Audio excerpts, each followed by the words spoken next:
मत समझते हैं कि मेरे गुरु भाई गुरु बहन है। आपका दर्द है वहाँ पर शिवशिष्टा साहब कहते हैं, एक दर्द है, एक एहसास है, एक अनुभूति है। जब तक वो दर्द आपके अंदर नहीं पैदा होगा, शिष्टा आप में नहीं आएगी। साहब तो सब कुछ कह दिए।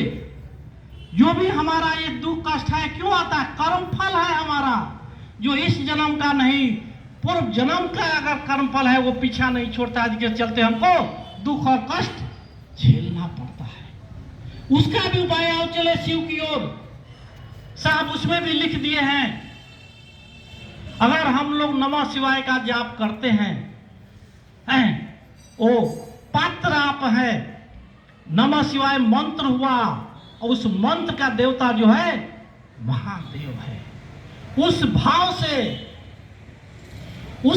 से अगर आप नमः शिवाय का जाप करते हैं और उनके सानिध्य में जाते हैं, जप करते करते नमः शिवाय का सांस पर अगर चैतन्य उसमें उतर जाता है, उस नमः शिवाय के जाप में, जो ऐसे होने का नहीं है।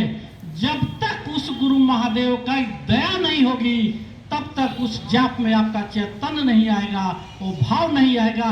जिस दिन आप चैतन्य उस सानिध्य में चले जाएंगे, सारे कर्म फल का आपका कट जाएगा और काल पर भी आपका विजय प्राप्त होगा।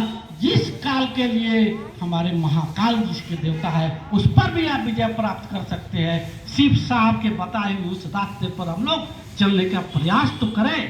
शिव भाव और चैतन्य में जाइए, उनके सानिध्य में रहिए और जो भी आप चाहेंगे उस काल पर विजय प्राप्त कर सकते हैं। जो भी चाहे आप मांग सकते हैं, लेकिन मेरा दिल है कि मानता है ये नहीं है। जगत में हम लोग बैठ जाते हैं, जगत ही अच्छा लगता है, जगत के लिए सब कुछ। साहब कहते शिवाय शिवदाय चा, हम शिव का दान लेने के लिए बैठे हो और तुम हमसे छोटी सी तुच्छ लिख के मांग रहे हो। जगत ये क्या है?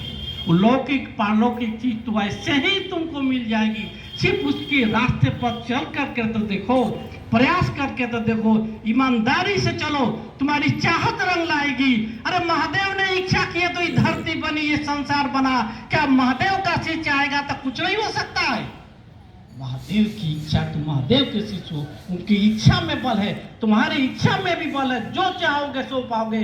बस ईमानदारी से साहब के संकल्प उस आदेश पर चलने का प्रयास करें। चलिए आप सभी के चरणों में मेरा प्रणाम।